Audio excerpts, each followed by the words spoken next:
পাকিস্তানের দালালি করে সাকিবকে আউট দিয়ে দিল আম্পায়ারের কারণে কপাল পুড়ল বাংলাদেশের। বিস্তারিত জানতে পুরো ভিডিওটি দেখুন এবং খেলার সব আপডেট পেতে সাবস্ক্রাইব করুন আমাদের ইউটিউব চ্যানেলটি ও ফলো করুন ফেসবুক, ইনস্টাগ্রাম ও টিকটকে।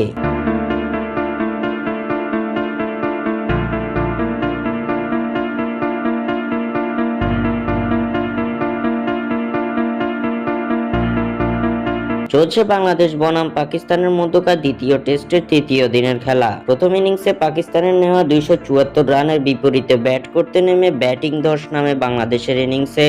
পাকিস্তানের বোলিং তাণ্ডবে এদিন 10.3 বলে মাত্র 26 রানেই 5 উইকেট হারায় বাংলাদেশের এমন ব্যাটিং বিপর্যয়ে হাল ধরতে ক্রিজে আসেন সাকিব আল হাসান। তবে আম্পায়ারের ভুল সিদ্ধান্তের শিকার হয়ে সাকিবকেও ফিরে যেতে হয়েছে প্যাভিলিয়নে। 12তম ওভারের তৃতীয় বল সরাসরি হিট করে সাকিবের প্যাডে। সঙ্গে সঙ্গে আবেদন জানায় পাকিস্তানের ক্রিকেটাররা।